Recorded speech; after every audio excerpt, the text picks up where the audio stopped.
이 트럭은 무슨 수를 써도 절대 시동 안 걸려. 정비반장이 낡은 공구함에서 녹슨 연장들을 꺼내는 지수를 보며 껄렁하게 웃으며 소리쳤다. 지수는 눈 깜짝하지 않았다. 물류센터 마당에 있던 모든 사람들이 하던 일을 멈추고 핏덩이 같은 어린 여자가 건장한 남자 10명도 해내지 못한 일을 시도하는 모습을 구경하러 모여들었다. 어디 한번 해보시지, 유튜브 엔지니어 아가씨. 2억이 훌쩍 넘는 스카니아 트럭 시동 거는 법 좀 우리한테 가르쳐 줘 보라고. 사람들의 폭소가 차가운 아침 공기를 갈랐다. 하지만 그녀가 트럭에 손을 대는 순간 비웃음은 이내 정적으로 변했다.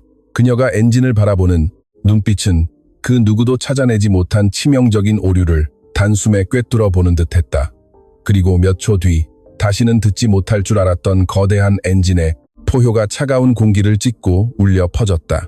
1월의 어느 날 경기도 화성의 아침은 살을 에이는 듯한 한국의 매서운 겨울 추위로 얼어붙어 있었고 입김은 허공에서 하얀 연기로 변했다. 윤지수는 텅 빈 도로 위에서 덜컹거리고 시끄러운 99년식 낡은 포터 트럭을 몰고 있었다. 아침 6시 30분 그녀의 손에는 화성산업단지에 위치한 대성물류라는 주소가 휘갈겨 적힌 구겨진 종이가 들려 있었다. 윤지수에 대해 한 가지 알아야 할 것이 있다. 24살의 이 젊은 여성은 이미 평생 감당해야 할 삶의 무게를 양어깨에 짊어지고 있었다. 항상 경계하듯 빛나는 그녀의 갈색 눈동자는 희미한 스마트폰 불빛에 의지해 복잡한 전기 회로도를 공부하며 지새운 뜬눈의 밤들을 대변하고 있었다. 손톱 밑에 지워지지 않는 기름때가 낀 그녀의 작은 두 손은 운전대를 잡고 가늘게 떨리고 있었다. 추위 때문이 아니었다. 진짜 지독한 가난과 절망을 겪어본 사람만이 이해할 수 있는 희망과 두려움이 뒤섞인 떨림이었다. 5년 전 지수가 겨우 19살이었을 때 그녀의 삶은 송두리째 뒤집혔다. 수원에서 존경받는 자동차 정비사였던 아버지 윤정호 씨가 모든 것을 바꿔놓을 진단을 받았다. 중증 제2형 당뇨병 합병증이었다. 합병증은 빠르고 잔인하게 번졌다. 혈액순환 장애, 시력 저하, 낫지 않는 상처들. 예전에는 하루 12시간씩 차 밑에 들어가 일하던 남자가 몇 달 만에 손을 심하게 떨어 드라이버조차 제대로 김 수 없게 되었다. 지수의 어머니 이명숙 씨는 그보다 3년 전에 이미 세상을 떠났다. 공격적인 암이 발병한 지 6개월도 안 돼 그녀를 앗아갔다. 병원에서 어머니의 차가운 손을 마지막으로 잡았을 때 지수는 겨우 16살이었다. 그 이후로 세상과 맞서 싸워야 하는 것은 오직 지수와 아버지 둘뿐이었다. 처음에 지수는 닥치는 대로 일했다. 대형 마트 캐셔, 패스트푸드점 알바, 전단지 배포 등 할 수 있는 건 다 했지만 아버지의 비싼 약값과 끝없는 병원비, 그리고 매년 오르는 월세를 감당하기엔 턱없이 부족했다. 그러던 어느 절망적인 밤, 떨리는 손으로 집의 낡은 다리미를 고치려다 실패하고 좌절하는 아버지를 보며 그녀는 결심했다. 아버지가 더 이상 두 손으로 일할 수 없다면 자신이 아버지의 두 손이 되겠다고. 그렇게 자동차의 세계를 향한 지수의 여정이 시작되었다. 3년 동안 그녀는 굶주린 사람처럼 지식을 개걸스럽게 흡수했다.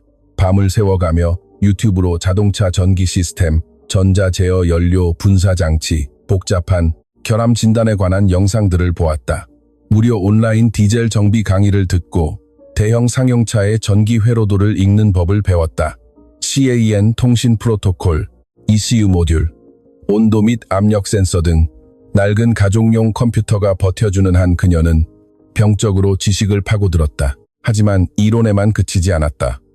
지수는 자신의 낡은 포터를 고치는 것을 시작으로 전기 문제로 골치를 앓는 이웃들의 차를 무료로 혹은 아주 싼 값에 고쳐주었다. 그녀는 단지 배우고 이해하고 여성들에게 금기시되던 그 세계를 정복하고 싶었을 뿐이다. 그리고 놀라운 사실을 발견했다. 자신에게 전기 진단에 타고난 재능이 있다는 것을. 다른 정비사들이 어림짐작으로 부품을 교체하며 유행을 바랄 때 지수는 300개의 가닥이 얽힌 배선도를 읽고 정확히 어디에 문제가 있는지 짚어냈다. 그녀의 머릿속은 마치 최첨단 스캐너처럼 전압, 저항, 도통 상태를 초자연적일 만큼 정밀하게 처리했다. 하지만 현실의 시장은 그녀에게 잔인했다. 지수는 일자리를 구하기 위해 정비소 문을 몇 번이나 두드렸는지 셀 수조차 없었다. 정비사라고 소개했을 때 얼마나 많은 비웃음을 들었는지 모른다. 젊고장 반반한 여자가 정비소에 취직하려 하자 불순한 의도로 접근하는 놈들도 있었다. 그녀는 아버지가 매달 조금씩 쇠약해지는 것을 지켜보며 지인들의 차를 고쳐주거나 일용직을 뛰며 푼돈을 모아 꿋꿋이 버텼다. 그러던 중 그 매서운 1월의 아침이 밝기 3일 전 모든 것을 바꿀 수도 있는 소식을 들었다.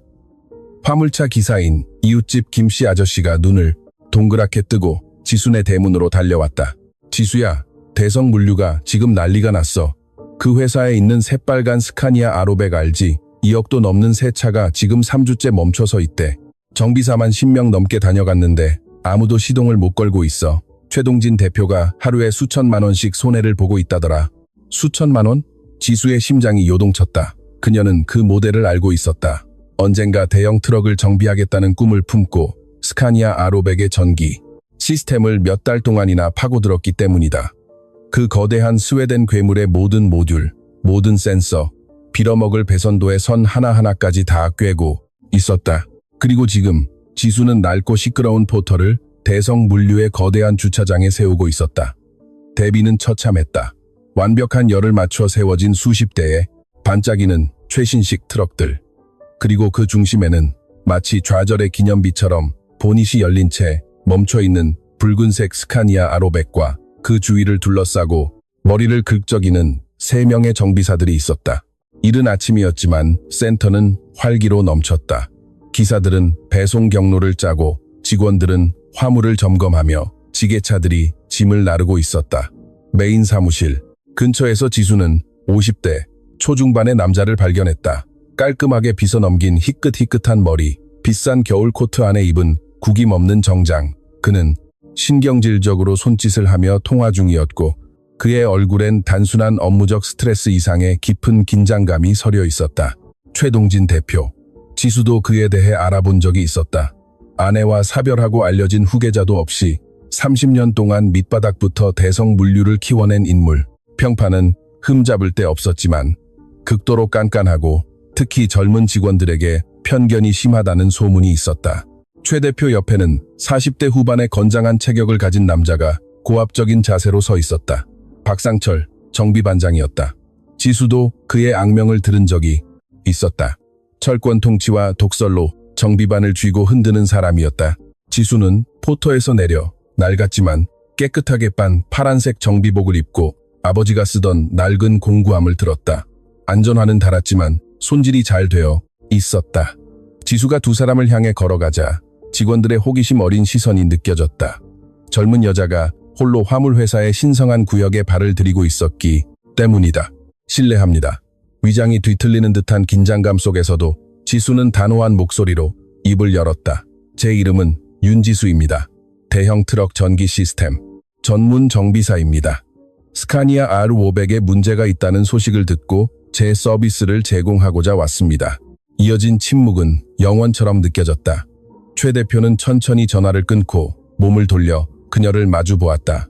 그의 시선이 지수를 위아래로 훑었다. 왜소한 체격의 젊은 여성, 낡은 정비복, 그리고 낡아빠진 공구함. 하지만 그 눈동자 깊은 곳에서 지수가 알아차릴 수 없는 어떤 감정의 그림자가 일렁였다. 고통 혹은 분노. 지수가 그 감정을 채 파악하기도 전에 박 반장이 차가운 아침 공기를 면도날처럼 베어내는 크고 날카로운 폭소를 터뜨렸다. 야, 다들 와서 이것 좀 봐라. 박 반장이 손을 휘저으며 정비반을 향해 소리쳤다. 우리를 가르치러 전문가님께서 친히 오셨단다. 여러분, 이어진 몇 분간의 일은 제가 말씀드리기 가장 고통스러운 장면 중 하나입니다. 왜냐하면 세상에는 단순한 망신이 있고 한 사람의 영혼에 평생 지워지지 않는 상처를 남기는 지독한 모멸감이 있기 때문입니다. 자신의 가치마저 의심하게 만들고 모든 것을 포기하고 싶게 만드는 그런 모멸감 말입니다.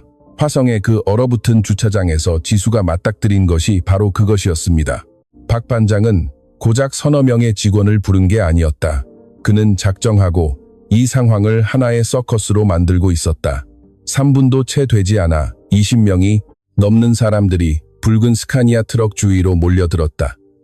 정비사, 화물기사, 사무직 직원들, 심지어 빗자루를 들고 있던 미화원까지 구경하러 왔다. 모두가 그 대단한 전문가를 보고 싶어 했다.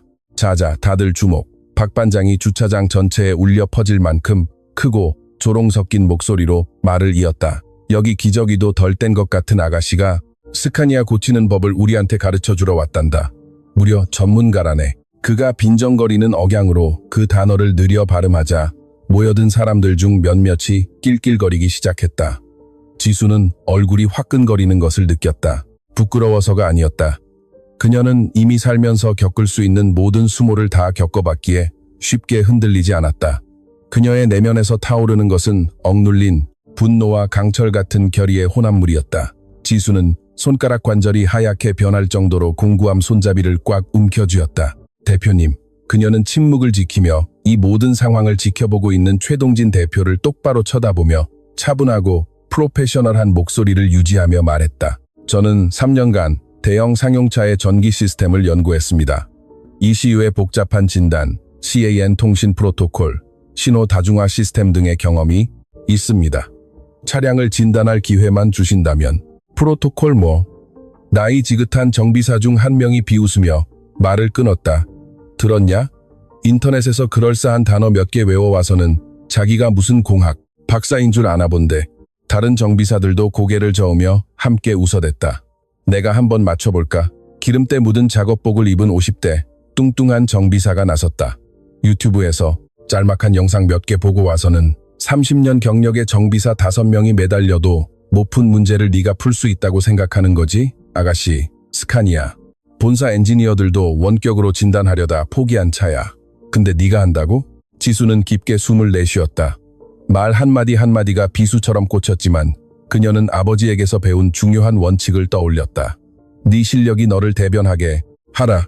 선생님들의 의구심은 이해합니다. 그녀는 단호한 목소리로 말했다. 하지만 전기 시스템은 제 전문 분야입니다. 제가, 네, 전문 분야? 박 반장이 잔인한 미소를 지으며 그녀 앞으로 다가왔다. 넌 전구 하나 제대로 갈 줄도 모르게 생겼어. 내 꼴을 좀 봐라. 너 몇 살이냐? 20, 22, 24입니다. 지수는 시선을 피하지 않고 똑바로 맞받아쳤다. 24. 박 반장이 서커스 진행자처럼 군중을 향해 몸을 돌렸다. 24살짜리가 벌써 전문가랍니다. 꼬마 아가씨, 난 네가 태어나기도 전부터 이 바닥에서 굴렀어. 내가 이 긴 세월 동안 뭘 배웠는지 알아? 그는 극적으로 말을 멈췄다. 여자가 있을 곳은 트럭 밑창이 아니라는 거다. 이건 사내들의 일이야. 거칠고 더럽고 힘이 필요한 일이라고. 핸드폰으로 영상이나 깨작거리며 배울 수 있는 게 아니란 말이다. 무리의 사람들이 웅성거리며 동의했다. 몇몇은 고개를 끄덕였다. 지수는 가슴이 조여오는 것을 느꼈지만 그것은 두려움이 아니었다. 거실의 낡은 의자에 앉아 컵을 쥐려다 물을 쏟으며 손을 떨던 아버지의 모습이 떠올랐기 때문이다. 밀린 전기요금, 낼 돈이 없어 미뤘던 병원 진료, 선택에 여지가 없어 밤을 새워야 했던 날들. 배우지 않으면 굶어 죽어야 했기에 독하게 버텼던 시간들이 떠올랐다. 이봐요, 아가씨. 자신이 제법 매력적이라고 착각하는 듯한 미소를 띤 30대 젊은 기사가 말했다. 차라리 사무실로 가서 일자리 알아보는 게 어때? 마침 예쁜 격리 직원 찾고 있던데.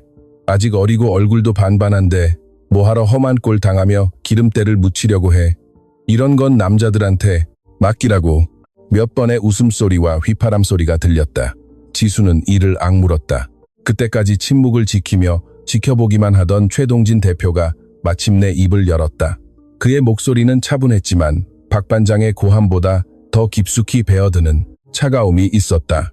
아가씨, 난 이 트럭을 진단하고 고치려는 시도에만 이미 3천만 원을 썼소. 이 차가 서 있는 바람에 날아간 계약 피해액만 3억 원이 넘고 스카니아 인증까지 받은 수도권 최고 에이스 정비사 5명이나 다녀갔지만 아무도 해결하지 못했소. 그는 잠시 말을 멈추고 지친 기색과 알 수 없는 묘한 감정이 뒤섞인 눈으로 지수를 훑어보았다. 정말 그 낡은 공구함 하나 들고 나타난 젊은 여자가 그 노련한 전문가들도 못한 일을 해낼 수 있을 거라 생각하는 거요? 최 대표의 목소리에는 격식 차린 말 뒤에 숨겨진 피 흘리는 오래된 상처가 있었다. 하지만 지수는 아직 알 턱이 없었다. 그녀를 바라보는 것이 최 대표에겐 유령을 보는 것과 같다는 사실을. 그녀의 나이, 단호한 태도, 모욕을 당하면서도 포기하지 않는 고집. 그 모든 것이 최 대표에게 누군가를 떠올리게 했다.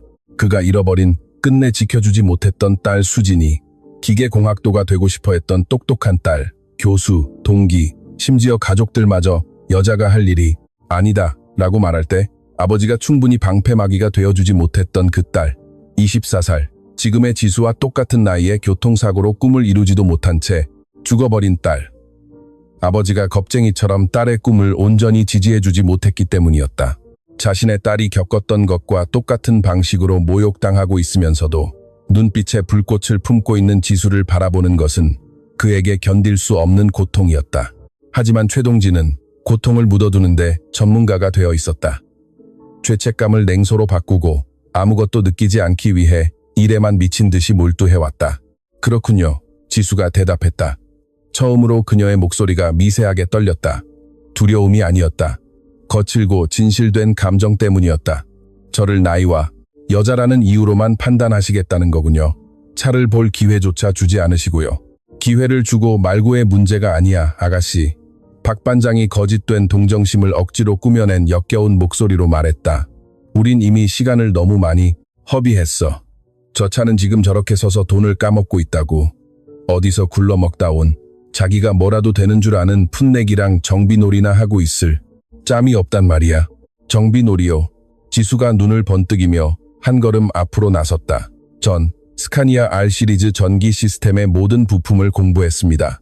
이 차가 고속, 첸, 인터페이스를 갖춘 3세대 옵틱 크루이즈를 쓴다는 것도 압니다. 메인 ECU가 캡 뒤쪽 밀봉된 공간에 있는 것도 알죠. 특히 이 모델의 엔진 냉각수 온도 센서는 정확히 OV 레퍼런스 전압을 사용하고 여기서 조금만 벗어나도 안전 셧다운이 걸린다는 것도 압니다. 이게 당신들 귀엔 유튜브나 보고 외운 걸로 들립니까? 침묵. 정비사들 몇몇이 서로를 쳐다보았다. 인정하긴 싫었지만 꽤나 인상 깊었기 때문이다. 하지만 박 반장은 물러설 기색이 없었다. 매뉴얼 달달 외웠냐? 그가 도끼를 품고 내뱉었다. 잘났네. 근데 이론이랑 실전은 달라, 아가씨. 진짜 스카니아 엔진의 손이나 대봤어? 1010M 뉴턴미터짜리 임팩트 렌치 무게가 얼만지는 알아? 기름때 때문에 코앞도 안 보일 정도로 캡 밑에 처박혀서 10시간 동안 뒹굴어 본 적 있냐고. 있습니다. 지수가 담담하게 대답했다. 스카니아는 아니었지만 볼보 FH16, 벤츠 악트로스, 이베코 스트랄리스 모두 다른 정비사들이 못 고친 복잡한 전기 문제를 제가 고쳤습니다. 아, 그래? 뚱뚱한 정비사가 다시 냉소적으로 끼어들었다. 그게 어딘데? 어느 1급 정비소에서? 지수는 머뭇거렸다. 이 부분이 가장 어려웠다. 저희 집 마당에서요. 지인들 차량이었는데. 말이 채 끝나기도 전에 폭소가 터져 나왔다. 집마당, 박 반장이 숨 넘어갈 듯이 소리쳤다. 다들 들었냐? 이 전문가께서는 집마당에서 정비를 하신단다. 와, 인증받은 정비소 납셨네. 스펙 한번 화려하구만. 야, 그 마당 한번 대단하겠다. 다른 정비사가 조롱했다. 최첨단 장비 다 갖춘 5성급 정비소인가 본데? 비웃음 소리는 더 커졌다. 지수는 그녀의 내면 무언가가 부서지는 것을 느꼈다. 결의는 아니었다. 그건 바위처럼 단단했다. 하지만 좀 더 연약한 무언가, 어쩌면 희망이었을지도 모른다. 자신이 실력을 갖추고 충분히 알기만 한다면 사람들이 편견 너머에 자신을 봐줄 거라는 믿음 말이다. 그리고 눈시울이 붉어졌지만 절대 울지 않겠다고 버티던 그 순간 그녀는 아버지를 떠올렸다. 지금 이 순간 낡은 거실 의자에 앉아 떨리는 손으로 아침을 차리려 애쓰고 있을 윤정호 씨. 한때는 존경받고 모두가 찾던 훌륭한 정비사였지만 지금은 딸에게 온전히 기대어 사는 남자, 딸이 대중 앞에서 이토록 모욕당하고 있다는 사실조차 모르는 아버지. 대학병원 내분비 내과 특진비가 얼마인지 아세요? 지수가 불쑥 작지만 유리 조각처럼 날카로운 목소리로 말했다. 갑작스러운 화재 전환에 모두가 놀랐다. 비급여 진료비까지 한 번 갈 때마다 15만 원이 깨져요. 저희 아버지는 매달 가셔야 해요. 수입 인슐린 펜 하나가 얼만지 아세요? 10만 원이 넘어요. 한 달에 3개씩 쓰시죠. 전 매일 계산기를 두드립니다. 아버지를 살리기 위해 당장 얼마가 필요한지 1원 단위까지 꿰고 있다고요. 주차장이 조용해졌다. 완전히 고요해진 건 아니었지만 웅성거림의 분위기가 바뀌었다. 지수의 목소리에 담긴 무언가가 사람들을 집중하게 만들었다. 제가 다 안다고 착각해서 여기 온 게 아닙니다. 그녀가 이어갔다. 한마디 한마디가 날것의 진실을 담아 무거웠다. 제가 이 일을 잘하기 때문에 온 겁니다. 생활비 벌려고 알바를 전전하면서도 하루 10시간씩 3년을 꼬박 공부했으니까요. 어머니가 돌아가시고 아버지가 쓰러지셨을 때 저한텐 포기라는 사치를 부릴 여유조차 없었습니다. 살아남을 수 있는 유일한 길이라 정비를 배웠고 제가 이 일에 아주 소질이 있다는 걸 알게 됐습니다. 최 대표는 가슴이 조여오는 것을 느꼈다. 저 말들, 저 처절한 결이 다시 수진이었다. 아빠, 여자가 훌륭한 엔지니어가 될 수 있다는 걸 제가 증명해 보일게요. 라고 말하던 자신의 딸. 그때 그는 딸의 머리를 쓰다듬으며 이렇게 말했다. 그럼 우리 딸. 하지만 여자가 하기엔 너무 험해. 좀 더 편한 길을 찾아보자. 죽은 딸의 목소리가 저 어린 여성 정비사를 통해 메아리치고 있었다. 최 대표는 구역질이 날 것 같았다. 하지만 그는 아무 말도 하지 않았다. 또다시 비겁하게 침묵했다. 상황 통제력을 잃어가고 있다고 느낀 박 반장이 이 상황을 끝내버리기로 작정했다. 그거 참 눈물 나는 사연이네. 그럼 우리 내기 하나 할까? 그가 잔인할 만치 커다란 미소를 지었다. 네가 15분 안에 저 스카니아의 진짜 문제가 뭔지 알아내기만 하면 고치는 것도 아니고 진단만 정확히 해내면 내가 내 지갑에서 생돈 300만 원 꺼내서 이 자리에서 다 보는 앞에서 주마. 웅성거림이 커졌다. 300만 원은 큰 돈이었다. 하지만 박 반장은 손가락 하나를 치켜들며 더욱 잔인한 미소를 지었다. 근데 만약 못 찾아내면 넌 여기 모인 직원 20명 앞에서 내 입으로 나는 잘난 척이나 하는 아마추어고 여자가 있을 곳은 트럭 밑창이 아니다 라고 인정해야 해. 토시. 하나 안 틀리고 똑같이. 어때 콜. 절대적인 정적이 흘렀다. 20쌍이 넘는 눈동자가 지수를 향했다. 모두가 그녀를 심판하고 그녀의 실패에 베팅하고 있었다. 최 대표는 이쯤에서 개입했어야 했다. 박 반장의 입을 닥치게 하고 이 공개적인 수모를 멈춰야 했다. 하지만 그는 아무것도 하지 않았다. 주머니에 손을 찔러 넣은 채 그저 바라만 보고 있었다. 비겁자, 늘 그렇듯 비겁하게 자신의 내면의 악마와 마주하기 두려워 또 다른 젊은 여성이 산산조각 나는 것을 방관하고 있었다. 지수는 붉은 스카니아를 보았고 자신을 둘러싼 군중을 보았고 포식자처럼 웃고 있는 박 반장과 공허한 눈빛의 최 대표를 보았다. 15분 300만 원, 석 달치 월급 혹은 평생 지워지지 않을 굴욕. 콜. 그녀가 말했다. 그녀의 목소리는 단 한 줌도 떨리지 않았다. 지수는 스카니아 아루백을 향해 걸어갔다. 주위에 그녀의 실패를 간절히 바라는 20명의 사람들이 없다는 듯이 몹시 차분하고 단호한 발걸음이었다. 그녀는 거대한 트럭 바퀴 옆에 낡은 공구함을 내려놓고 몇 초 동안 그저 가만히 차량을 관찰했다. 기도하냐? 무리 중 누군가 소리쳤다. 웃음이 터졌다. 하지만 지수는 기도하는 게 아니었다. 그녀는 마치 책을 읽듯 트럭을 낱낱이 읽어내리고 있었다. 보닛의 열린 각도, 노출된 배선, 포기한 정비사들이 팽개쳐둔 도구들의 위치, 이전의 진단 시도들이 남긴 흔적들까지 그녀의 시선이 모든 디테일을 훑었다. 그리고 그녀는 모두의 예상을 깬 행동을 했다. 트럭에 손도 대지 않은 채 스카니아에 매달렸던 정비사 3명을 향해 몸을 돌렸다. 부품에 손을 대기 전에 지수가 프로페셔널하고 직설적인 어조로 말했다. 몇 가지 질문이 있습니다. 가장 마지막으로 진단 시도한 게 누구시죠? 팔뚝에 용 문신을 한 40대 마른 체형의 정비사가 한 걸음 나섰다. 난데. 왜? 메인 ECU 소프트웨어 마지막 업데이트가 언제였나요? 지수가 그를 똑바로 쳐다보며 물었다. 정비사는 질문이 너무 구체적이라 당황한 듯 눈을 깜빡였다. 한 2달 전쯤? 스카니아 본사 직원이 원격으로 업데이트해줬어. 2달. 지수가 머릿속에 입력하듯 중얼거렸다. 그 이후로 교체되거나 수리된 부품이 있나요? 센서, 모듈, 뭐든 상관없습니다. 있지. 뚱뚱한 정비사가 방어적으로 팔을 짱짱하게 꼬며 대답했다. 한 40일 전쯤에 냉각수 온도 센서를 갈았어. 원래 있던 게 타버려서. 지수의 눈이 번쩍였다. 아주 미세하고 빠르게 지나간 찰나의 깨달음이라 대부분은 눈치채지 못했지만 분명 거기 있었다. 스카니아 순정 부품으로 교체하셨나요? 아니면 호환 부품을 쓰셨나요? 불편한 침묵이 흘렀다. 정비사들이 서로 눈치를 보았다. 품질 좋은 거였어. 뚱뚱한 정비사가 언성을 높이며 변명했다. 모델 호환되는 일제, 부품이라고. 정품이 너무 비쌀 땐 원래 다 그렇겠어. 지금까지 한 번도 문제 없었어. 호환. 지수가 그 단어를 씹어뱉듯 되뇌었다. 그녀의 말투에는 빈정거림이 아닌 묘한 확신이 차 있었다.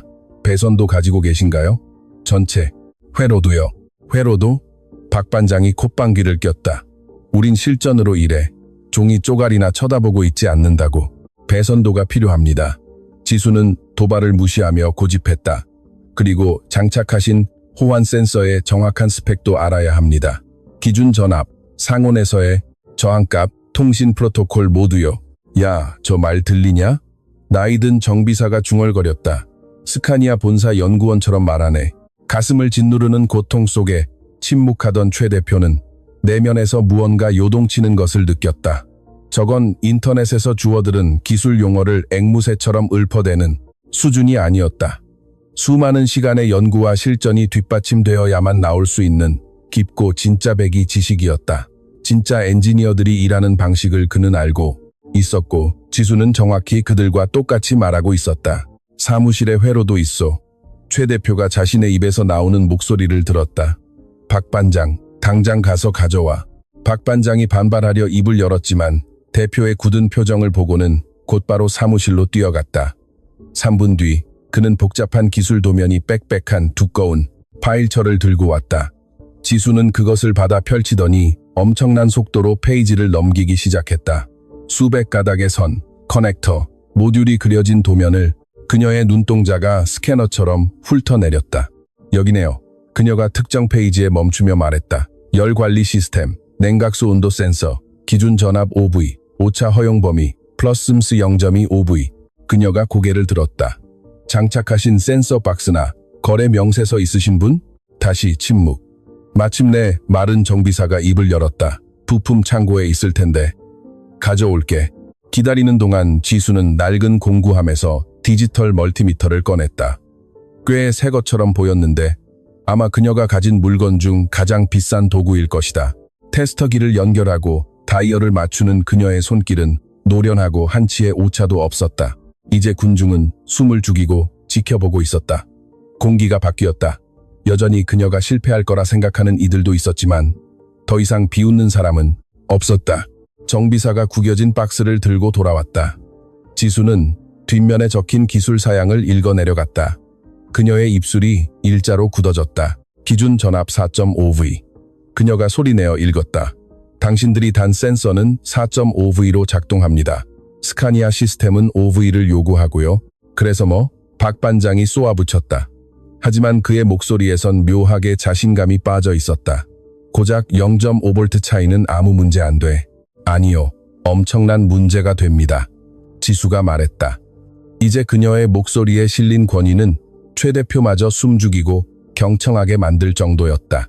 전압이 낮으면 센서 판도값에 심각한 오류가 생깁니다. ECU가 비정상적인 데이터를 받게 되는 거죠. 말도 안 되는 온도값, 널뛰는 수치들. 그러면 시스템은 엔진을 보호하기 위해 안전 셧다운 프로토콜을 가동해 연료 분사를 차단해버립니다.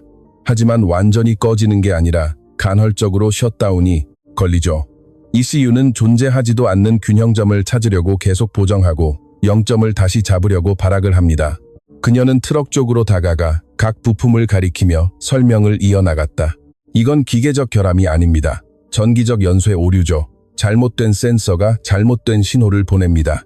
ECU는 그걸 보정하려 들고 다른 센서들까지 말이 안 되는 기준값에 맞추려다 보니 충돌하는 데이터를 뿜어냅니다. 결국 ECU가 포기하고 인젝터 모듈을 비상 모드로 잠가버리는 겁니다. 그러니 당신들은 연료 펌프나 인젝터 아니면 모듈이 탔다고 착각하고 엉뚱한 곳만 파고 있었던 거고요. 완벽한 정적이 흘렀다. 마당 반대편 나무에서 지저귀는 새소리와 회사 깃발이 펄럭이는 소리만 들릴 뿐 그곳에 있는 어떤 인간도 숨소리 하나 내지 못했다. 하지만 이게 다가 아닙니다. 지수가 덧붙였다. 그녀가 자신의 주장을 증명하기 위해 얼마나 절박하게 설명하고 있는지 그 모습이 왠지 모르게 처연하게 느껴질 정도였다. 전압 오류는 단순한 데이터, 불일치만 일으키는 게 아닙니다. CAN, 버스 통신망에 미세한 단락을 일으키죠. 마이크로초 단위로 발생하기 때문에 일반 멀티미터로는 절대 잡히지 않지만 프로토콜을 오가는 데이터 패킷을 손상시키기엔 충분합니다. 스카니아 본사의 원격 진단이 실패한 이유도 바로 이겁니다. 읽어드릴 때마다 시스템이 각기 다른 에러 코드를 뱉어냈을 테니까요. 그녀는 공구함에서 멀티미터와 함께 온라인 튜토리얼을 보고 직접 부품을 사다 조립한 수제 CAN 진단기를 꺼냈다. CAN, 버스 무결성 테스트는 해보셨습니까? 정비사들은 꿀먹은 벙어리가 되었다. 당연히 해본 적 없었다. 대부분은 CAN 버스 통신이 정확히 뭔지도 몰랐으니까. 지수는 진단기를 차량에 연결하고 USB 케이블로 자신의 스마트폰에 연결한 뒤 진단 앱을 열었다. 화면에 숫자들이 쏟아지기 시작했다. 보세요. 그녀가 스마트폰 화면을 사람들을 향해 돌리며 말했다.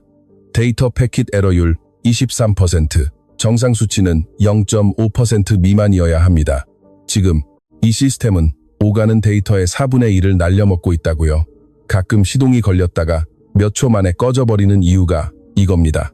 온전한 데이터 패킷이 운 좋게 통과하면 엔진이 반응하지만 손상된 패킷이 들어오는 순간 멈춰버리는 거죠.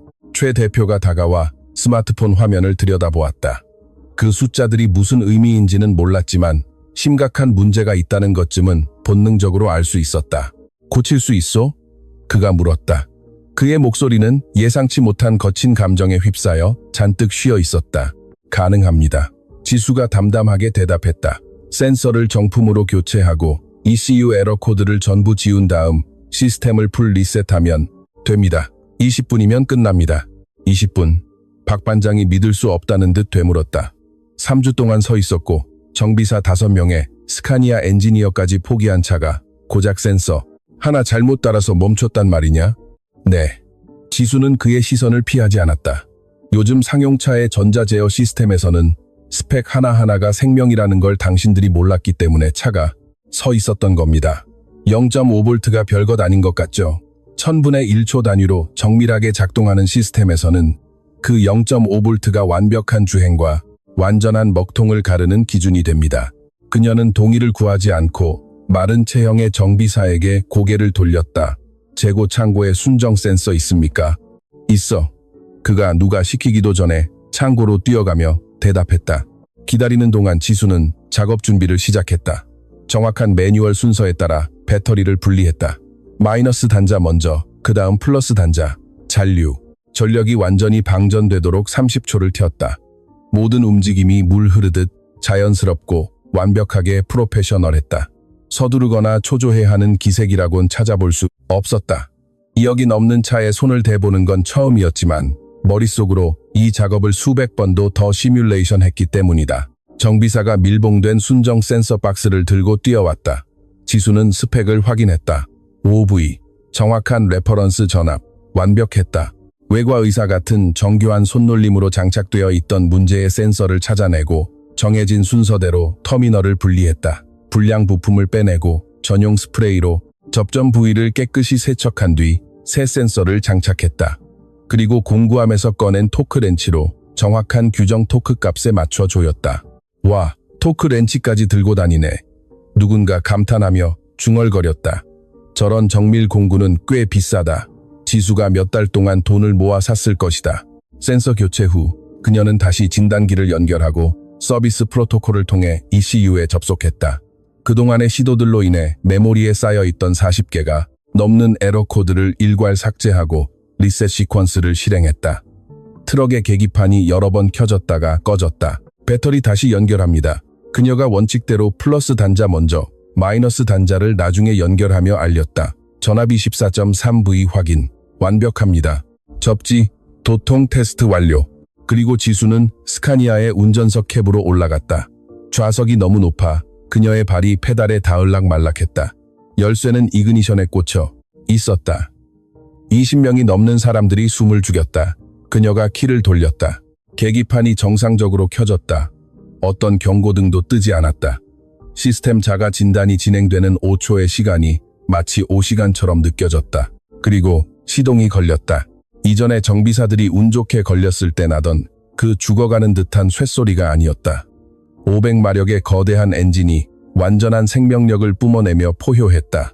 완벽한 상태의 스카니아 특유의 깊고 묵직한 배기음이 주차장을 꽉 채웠다. 쌍발 배기구에서 초기 매연을 뿜어내더니 이내 완벽하고 깨끗한 연소 상태로 안정되었다. 지수가 엑셀러레이터를 가볍게 밟았다. 엔진은 즉각적으로 반응하며 1000rpm, 2000rpm으로 부드럽게 치솟았다. 전자 시스템이 완벽하게 작동할 때만 낼 수 있는 부드러움이었다. 그녀는 아이들링 상태로 두었다. 엔진은 단 한 번의 끊김도 없이 안정적이고 기분 좋게 웅웅거렸다. 15초 동안 아무도 움직이지 않았고 아무도 입을 열지 않았다. 20명이 넘는 사람들이 3주 동안 멈춰있던 붉은 스카니아가 완벽하게 부활한 모습을 넋을 잃고 바라보았다. 이윽고 지수가 캡에서 내려왔다. 작업복 주머니에서 꺼낸 헝겊으로 손을 닦고 낡은 공구함을 챙겨 최 대표와 박 반장이 서 있는 곳으로 걸어왔다. 두 사람 앞에 선 지수는 이 차가운 화성의 물류센터에 도착한 이후 처음으로 옅은 미소를 지어 보였다. 문제는 전압이 맞지 않는 온도 센서였습니다.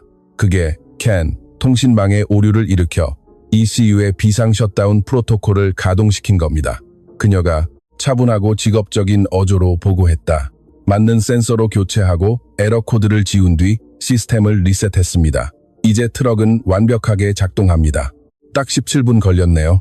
박 반장의 얼굴은 창백했다. 그냥 하얀 게 아니라 자신이 방금 얼마나 돌이킬 수 없는 거대한 실수를 저질렀는지 깨달은 사람 특유의 잿빛이었다. 최동진 대표의 눈에는 눈물이 맺혀 있었다.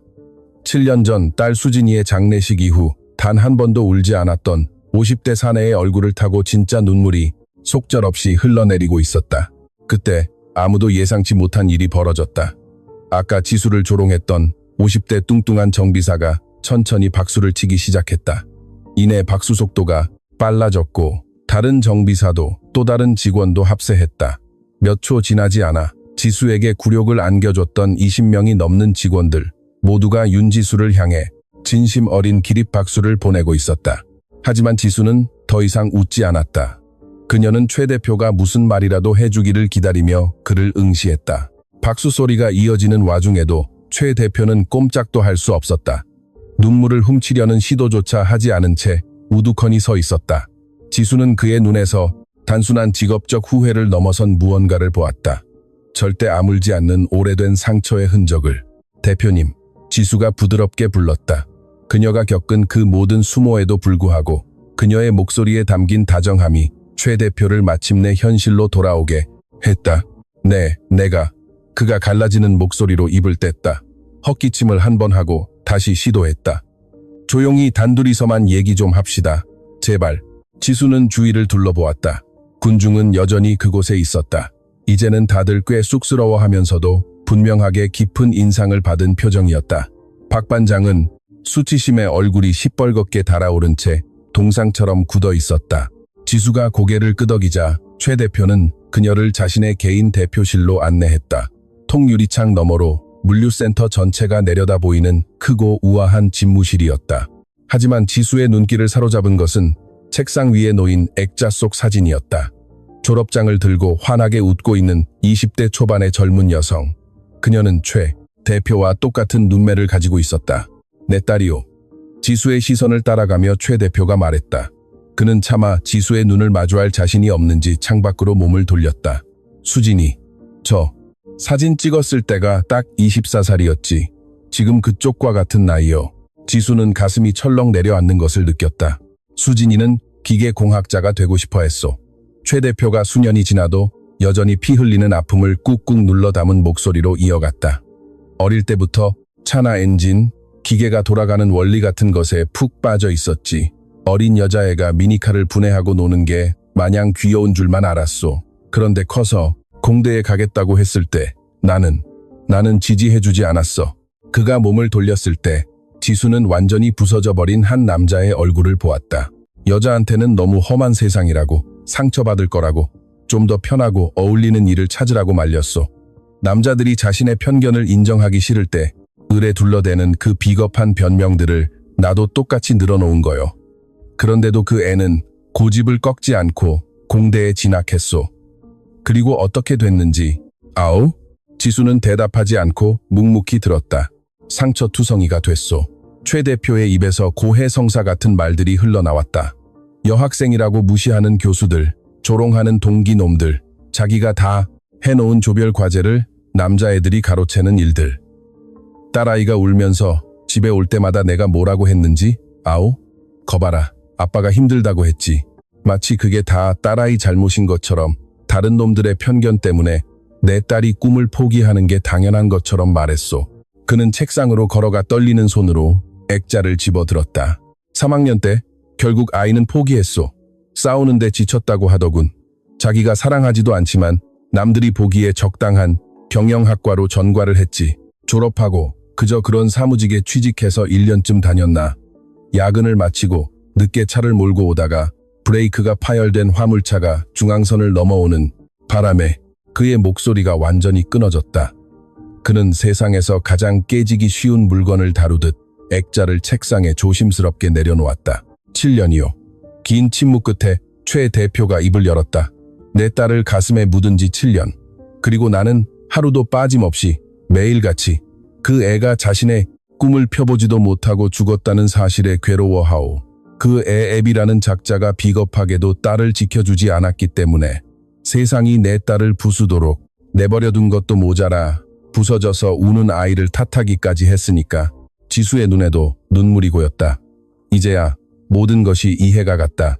왜 최 대표가 아까의 그 끔찍한 모욕의 현장에서 그토록 침묵했는지, 왜 그토록 고통스러운 눈빛으로 자신을 쳐다보았는지. 오늘 당신이 여기 도착했을 때 최 대표가 마침내 지수와 똑바로 눈을 맞추며 말했다.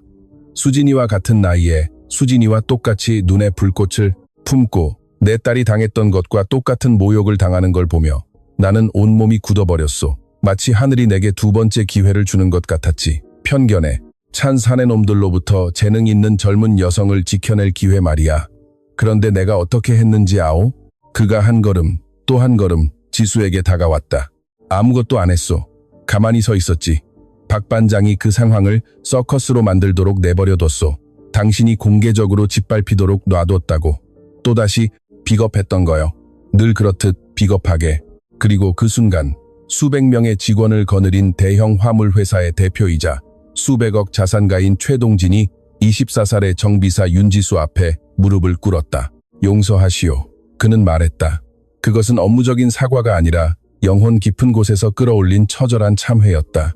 오늘 있었던 일뿐만이 아니라 수진이를 위해 내가 마땅히 방패가 되어주어야 했음에도 그러지 못했던 모든 순간을 위해 나 같은 비겁한 어른들 때문에 고통받고 있는 세상에 모든 수진이와 지수들을 위해. 지수는 어떻게 해야 할지 몰랐다. 이런 상황은 유튜브 어디에서도 배울 수 없는 것이었다. 내면의 악마와 싸우며 참회하는 상처받은 남자에게 대처하는 기술적 매뉴얼 따윈 없었다. 그래서 그녀는 자신이 생각하기에 가장 옳은 행동을 했다. 그녀는 그의 어깨에 살포시 손을 얹었다. 일어나세요. 지수가 다정하게 말했다. 부탁이니 일어나세요. 최 대표는 두 손으로 얼굴을 쓸어내리며 자리에서 일어났다. 당신은 이 길로 당장 여길 떠나 다신 돌아오지 않을 권리가 있소. 그가 말했다. 하지만 가기 전에 이거 하나만은 꼭 알아주시오. 당신은 정말 대단한 사람이라는 걸. 아까 마당에서 당신이 한 건 단순히 고장난 트럭을 고친 게 아니오. 최고라 자부하던 정비사들이 3주 동안 매달려도 못한 걸 15분 만에 해결했지. 당신은 진짜 배기 재능을 가졌소. 대한민국 어느 정비소든 당신을 데려가는 곳은 축복을 받은 거요. 그는 책상으로 돌아가 수표책을 꺼냈다. 박 반장이 약속했던 300만 원. 그건 박 반장 개인 돈으로 확실히 받아내게 하겠소. 하지만 그와 별개로 정당한 수리비를 지불하고 싶소. 얼마면 되겠소? 지수는 빠르게 계산했다. 2억이 훌쩍 넘는 트럭을 고친 값은 얼마일까? 하루 수천만 원의 손실을 막아낸 가치는 150만 원. 그녀가 말했다. 너무 터무니없지 않으면서도 정당하다고 생각되는 금액이었다. 150만 원. 최 대표가 따라 말하며 몇 년 만에 처음으로 슬픔이 묻어나는 희미한 미소를 지었다. 우리 회사의 수억 원의 손해를 막아준 대가치고는 참 소박하군. 당신은 재능만 있는 게 아니라 정직하기까지 하오. 그가 수표의 금액을 적기 시작했다. 하지만 난 당신에게 훨씬 더 큰 걸 제안하고 싶소. 지수의 심장이 다시 뛰기 시작했다. 우리 회사에는 화물차가 42대 있어. 최 대표가 수표를 건네며 말했다. 스카니아, 볼보, 벤츠, 이베코 등 전부 대형 상용차지. 지금까지는 엄청난 돈을 줘가며 외부 업체에 정비를 맡겼는데 보다시피 문제 해결도 제대로 못하고 있어. 난 당신을 우리 회사의 기술 이사로 영입하고 싶소. 기본급은 월 1,000만 원. 거기에 수리비 절감에 따른 성과급은 별도요. 당신이 직접 예방정비 매뉴얼을 짜고 필요한 장비를 세팅하고 우리 정비팀을 교육하시오. 이 센터의 기술에 관해서는 당신이 절대적인 책임자요. 월 1,000만 원. 지수는 머릿속으로 미친 듯이 계산기를 두드렸다. 아버지의 비급여 진료비, 월세, 생활비, 돈이 남는다. 5년 만에 처음으로 돈이 남게 생겼다. 하지만 조건이 하나 있어. 최 대표가 진지한 목소리로 말했다. 박 반장을 직속 부하로 두고 일하시오.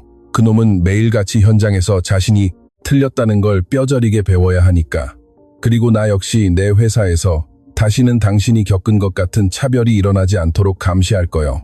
그때 문을 두드리는 소리가 났고 최 대표가 들어와라고 하자 박 반장이 모습을 드러냈다. 지난 1시간 동안 10년은 늙어버린 듯한 얼굴이었다. 축 처진 어깨와 진심 어린 부끄러움으로 붉어진 얼굴. 윤지수 씨. 그의 목소리가 심하게 갈라졌다. 변명의 여지가 없습니다. 제가 한 짓은 용서받지 못할 짓이었습니다. 당신이 여자고 어리다는 이유만으로 멋대로 판단하고 모욕을 주고 조롱거리로 만들었습니다. 그런데 당신은 우리 모두를 합친 것보다 더 뛰어난 정비사라는 걸 실력으로 증명했습니다. 그는 주머니에서 두툼한 봉투를 꺼냈다. 5만 원권 지폐가 가득 든 300만 원이었다. 내기에서 졌으니 드리는 겁니다. 하지만 전 돈만 잃은 게 아닙니다. 제 자신에 대한 존중을 잃었고 프로라고 불릴 자격도 잃었습니다. 그가 떨리는 손으로 돈 봉투를 내밀었다. 돈으로 제가 한 짓을 지울 수 없다는 건 알지만 지금 제가 할 수 있는 건 이것뿐입니다. 지수는 돈 봉투를 바라보았다. 300만 원이면 아버지의 몇 달치 병원비였다. 매달 날아오는 고지서 걱정 없이 2다리 뻗고 잘 수 있는 평화와 안정을 의미했다. 그녀는 봉투를 받아 정비복 주머니에 찔러 넣었다. 감사합니다. 그녀가 담담히 말한 뒤 덧붙였다. 조건을 하나 수락하신다면 이 회사에서 일하겠습니다. 최 대표와 박 반장이 그녀의 다음 말을 기다렸다. 다음에 어떤 여성이 이 회사에 일자리를 구하러 오든 지수가 박 반장의 눈을 똑바로 쳐다보며 말했다. 젊든 나이가 많든 경력이 있든 초보든 다른 남자 직원들과 똑같은 존중으로 대해주십시오. 똑같은 기회를 주고 성별이 아닌 실력으로만 평가하십시오. 이건 타협할 수 없는 조건입니다. 약속하겠소. 최 대표가 즉각 대답했다. 저도 약속합니다. 박 반장 역시 진심을 다해 덧붙였다. 약속, 그 이상을 하겠습니다. 제가 철저히 바뀌겠습니다. 지수가 손을 내밀었다. 최 대표가 먼저 그 손을 잡았고 이어 박 반장이 조심스럽게 악수했다. 이제 그들은 사장과 일용직 정비사가 아니었다. 가해자와 피해자도 아니었다. 그 1월의 차가운 아침, 모든 것을 바꿔놓은 폭풍 같은 사건을 함께 겪어내고 영원히 다른 사람으로 거듭난 3명의 동료였다. 10개월 후 따사로운 11월의 어느 오후 대성물류의 주차장 풍경은 완전히 달라져 있었다. 42대의 트럭, 사무동, 정비소 건물은 그대로였지만 공기 중에 흐르는 에너지가 이전과는 딴판이었다. 윤지수는 문짝에 대성물류 로고가 박힌 새하얀 렉스턴 스포츠 신차를 몰고 들어와 주차했다. 그녀는 정비 리포트가 철해진 클립보드를 들고 차에서 내렸다. 가슴에 기술 이사 윤지수라는 글자가 선명하게 자수된 구김 하나 없이 깔끔한 새 정비복을 입고 있었다. 하지만 진정으로 달라진 것은 그녀의 옷이나 차가 아니라 사람들이 그녀를 대하는 태도였다. 이사님, 안녕하세요. 한 화물기사가 밝게 웃으며 손을 흔들었다. 지난주에 이사님이 손봐주신 스카니아 고속도로에서 펄펄 납니다요. 지수씨, 2층 사무실 창문으로 격리 직원이 고개를 내밀고 소리쳤다. 내 차에서 이상한 소리가 나는데 이따 퇴근 전에 한 번만 봐줄 수 있어요? 지수도 환하게 웃으며 손을 흔들어 주었다. 지난 몇 달 동안 그녀는 단순히 기술 이사로서뿐만 아니라 대성물류라는 거대한 가족의 중심이 되어 있었다. 그녀가 이뤄낸 변화는 경이로운 수준이었다. 지수가 도입한 예방정비 프로그램 덕분에 회사에 3억 4천만 원이 넘는 예산이 절감되었다. 지난 8개월 동안 어떤 트럭도 수리 때문에 6시간 이상 멈춰선 적이 없었다. 그녀는 정비팀 전원을 대상으로 첨단 전기 시스템 진단 교육을 직접 실시했고 정비소의 작업 효율은 60%나 상승했다. 무엇보다 가장 중요한 변화는 2명의 여성 정비사가 새로 채용되었다는 것이다. 디젤 엔진 전문가인 22살의 민지와 유압 시스템에서 15년 경력을 가진 38살의 혜진 씨였다. 두 사람 모두 남자 정비사들과 어깨를 나란히 하고 존중받고 인정받으며 팀의 핵심으로 활약하고 있었다. 정비소 안으로 들어선 지수는 흐뭇한 미소를 지었다. 박 반장이 볼보 트럭의 브레이크 시스템을 점검하는 민지 옆에 쪼그려 앉아 그녀의 설명을 진지하게 경청하고 있었다. 그는 질문을 하고 수첩에 메모하며 배우고 있었다. 10개월 전 지수에게 씻을 수 없는 모욕을 주었던 남자가 이제는 그녀의 통솔 아래 기꺼이 배우는 학생의 자세를 받아들이고 더 나은 사람이 되어가고 있었다. 아, 이사님 오셨습니까? 지수를 발견한 박 반장이 반갑게 불렀다. 이것 좀 보십시오. 민지가 저도 놓칠 뻔한 걸 잡아냈습니다. 패드 마모가 불규칙한 걸 보고 캘리퍼 정렬 불량을 찾아냈지 뭡니까? 민지가 칭찬해 수줍게 얼굴을 붉히면서도 자랑스러운 눈빛을 빛냈다. 지수는 가슴이 따뜻해지는 것을 느꼈다. 바로 이거였다. 그녀가 그토록 만들고 싶었던 세상. 최 대표의 집무실에 들어서자 그는 막 거래처와의 통화를 끝내고 있었다. 지수를 발견한 그는 다급히 전화를 끊고 환한 미소를 지었다. 지난 몇 년간 지어본 적 없던 진짜 미소였다. 지수야, 왔니? 최 대표가 자리에서 일어나 그녀를 반겼다. 지난 10개월 동안 최 대표는 지수에게 진짜 아버지 같은 존재가 되어 주었다. 그는 종종 지수와 윤정호 씨를 집으로 초대해 저녁을 대접했고 지수 아버지의 병원 진료가 최고 수준으로 이루어지도록 물심양면으로 신경 썼다. 너한테 줄 선물이 하나 있다. 그가 서류철 하나를 건넸다. 지수가 서류를 열어보자 그 안에는 주식 양도 계약서가 들어있었다. 대성 물류 지분 20%다. 최 대표가 눈을 반짝이며 말했다. 넌 이제 우리 회사의 일개 직원이 아니야. 지분 20%를 가진 공동 구단주지. 넌 이 회사를 위기에서 구해낸 걸 넘어서서 완전히 새롭게 탈바꿈시켰어. 여기 있는 사람들을 변화시켰고 나를 구원해줬다. 지수의 뺨을 타고 뜨거운 눈물이 흘러내렸다. 20%. 불과 10개월 전만 해도 낡은 포터를 몰고 다니며 아버지의 약값을 못 낼까봐 매일 밤을 두려움에 떨며 지새우던 아가씨가 이제는 수백억대 물류회사의 주주가 된 것이다. 그리고 하나 더. 최 대표가 부드럽게 말했다. 이번 주 일요일에 수진이 납골당에 같이 가자꾸나. 너랑 내 아버님도 함께 모시고 가고 싶어. 내 딸아이한테 꼭 소개해주고 싶거든. 못난 애비한테 제대로 된 일을 할 수 있게 두 번째 기회를 준 이 엄청나게 멋진 아가씨를 말이야. 그날 저녁 지수는 화성의 새로운 아파트로 퇴근했다. 아버지가 휠체어 없이도 편하게 생활할 수 있도록 문턱을 없앤 방이 3개 딸린 쾌적한 집이었다. 거실에서는 아버지 윤정호 씨가 편안한 얼굴로 뉴스를 보고 있었다.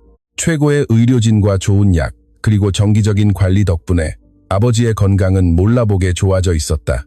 당뇨는 여전히 있었지만 완벽하게 통제되고 있었고 떨리던 손도 멈췄다. 아빠, 지수가 아버지 곁에 바짝 붙어 앉으며 말했다. 저 해냈어요. 정호 씨는 딸을 바라보았다. 그의 피곤한 눈동자에는 딸을 향한 끝없는 무한한 자부심이 담겨 있었다. 아빤 우리 딸이 해낼 줄 알았어. 처음부터 알고 있었지. 지수는 아버지의 어깨에 머리를 기대며 활짝 웃었다. 10개월 전 그녀는 낡은 포터를 끌고 차가운 물류센터 마당에 들어섰다. 녹슨 공구함 하나와 절망에 가까운 희망만을 품은 채 그녀는 굴욕을 당했고 비웃음을 샀으며 조롱거리가 되었지만 결코 포기하지 않았다. 자신의 가치를 실력으로 증명해냈고 수많은 사람의 인생을 바꿔놓았다. 그녀 자신의 삶, 최동진 대표의 삶, 박상철 반장의 삶, 그리고 앞으로 이 험한 바닥에 뛰어들 수많은 여성들의 삶까지도 이 이야기가 우리에게 가르쳐주는 것은 무엇일까? 재능에는 성별이 없으며 사람의 능력은 겉모습이나 나이, 배경으로 재단할 수 없다는 것이다.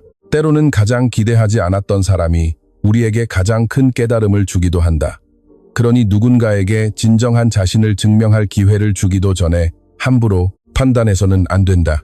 왜냐하면 때로는 낡은 정비복을 입고 녹슨 공구함을 들고 나타난 그 작은 아가씨가 고장난 트럭뿐만 아니라 그 주위에 있던 부서진 모든 이들의 마음까지 고쳐놓을 바로 그 사람일지도 모르기 때문이다.